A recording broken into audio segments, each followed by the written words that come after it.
Hi there and welcome back to 355 Code. Today we will be doing a JavaScript tutorial about buttons. And buttons are super important for any kind of website that you'll be building because they are one of the main ways that a user can interact with your website and basically make any kind of change on the website. So it'll be important for whatever content or app or game you'll be making. And to demonstrate how to use buttons, I've created a basic setup.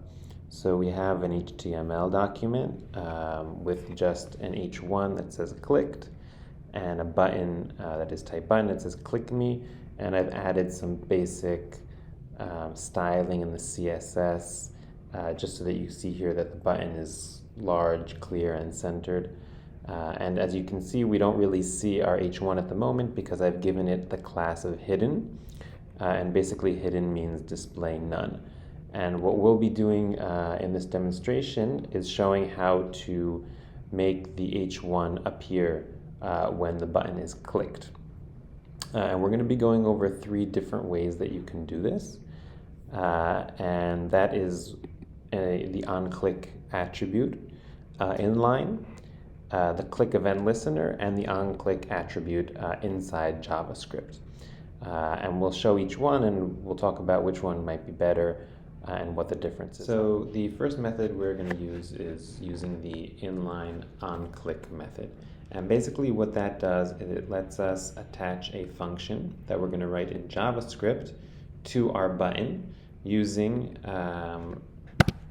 a attribute of the button, and that attribute is called onclick, and basically it tells us in the HTML what to do when this button is clicked. So let's just add a function here. Let's say button click. Okay, and it's a function, so don't forget to add the parentheses. And now we need to write that function out here in our JavaScript. So let's say function button click. Okay, and then something is going to happen. And what do we want to happen? We want our H1 to show like over here. Okay, so in order to do that, what we are going to do is first we're going to need to select our H1 in the JavaScript.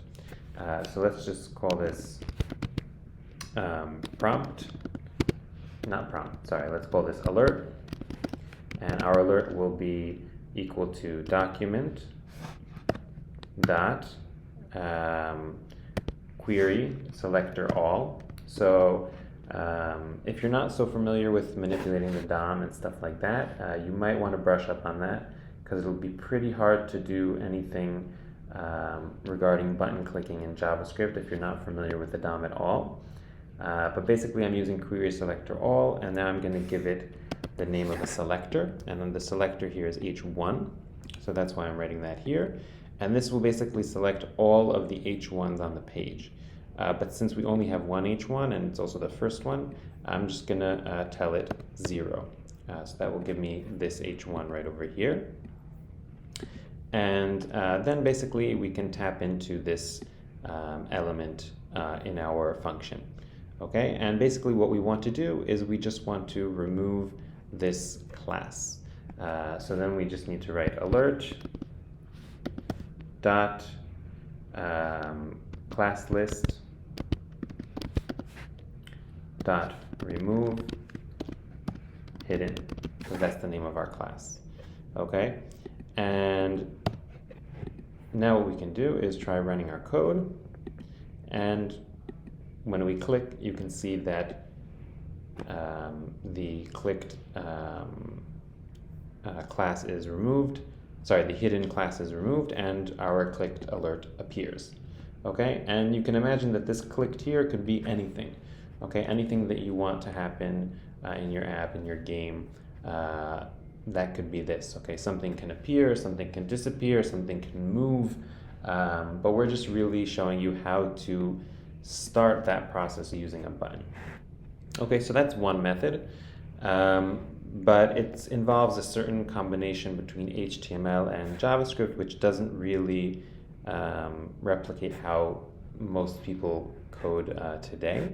So let's explore some other options that might be a little more common.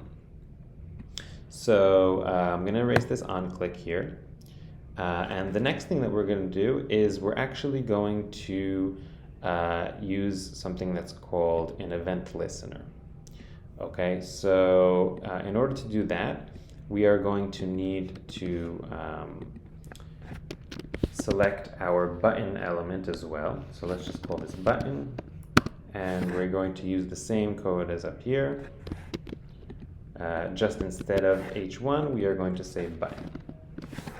Okay, and now what we need to do is we need to add something called an event listener to the button. And the way we do that is we write button dot add event listener, and we are going to add the event listener for click. And then after the click, we need to tell it what function we want to run when this button is clicked. So we can call that button click. And if we run the code again, you can see that when I click, we are still, this function is still running, even though I have taken the method out of our HTML. Okay, and an event listener, what it basically is, it's just, you can think of it as you're attaching this big ear to the button, and it's listening. And if a certain action is taken on the button, such as click, then it could be, then something will happen. Okay, but event listeners, there's many different kinds of event listeners, not only click. For example, we can use the event listener mouse over, or mouse enter. Okay, and then if we run our code, then you'll see that just when we put the mouse above the button, I didn't even click yet, this clicked appeared. Okay, and then we can also add another event listener, let's say for mouse out, etc. Okay, but we're really focusing just on click here. And now if I click, our clicked appears. Event listeners are pretty versatile, but let's just see one last way to do it, and that would be to just say that button dot on click, okay, is equal to button click. Okay, and let's run that code. Sorry, there should not be parentheses there. And you see that when I click the button, this changes and it works as it did before. So this onclick, button.onClick, is basically tapping into that same HTML attribute that you saw when I wrote onclick over here in the HTML. Okay, so this onclick and this onclick are the same exact thing, just one is written directly in the HTML and one is written in the JavaScript. So you might be asking, okay, why use the event listeners? This seems a little more simple. And the idea is that with event listeners, you can add several different event listeners for the same kind of event to the same element, but with the onClick attribute, each time we change it, we will be changing it to a new function. So let me show you what I mean. So let's take another function, and I'm going to go into the CSS over here, and let's just say .red, okay, and then we're going to say background color red, okay, and let's call a function turn red. Sorry, create a function, and what this is going to do is basically go into let's go into our button and class list and add red. Okay, so let's see what happens if we add an event listener. So let's go button dot add event listener, onclick, and let's call the function button click. Okay, and let's run our code. Okay, so it's working like before. When we click, the clicked appears like before. But let's add another event listener. Okay, also for click, but instead of button click, let's say turn red. This should be camel cased here, turn red. And let's try running our code again. So you see that also the clicked appears and also the button turns red because we added them both on as event listeners here. But if we change these, okay, so I'm going to comment these out. And instead of that, let's use toButton onclick. Okay, and let's say button click, and we'll test that out. Great, so when we click, you see button click, amazing. And let's copy this code. And instead of button click, let's say turn red. So when I click, it turns red, okay? And we don't see our clicked alert.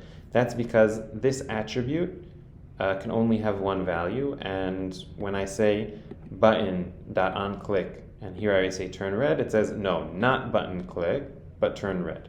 Whereas for the event listeners, it just keeps on adding more and more event listeners onto our button.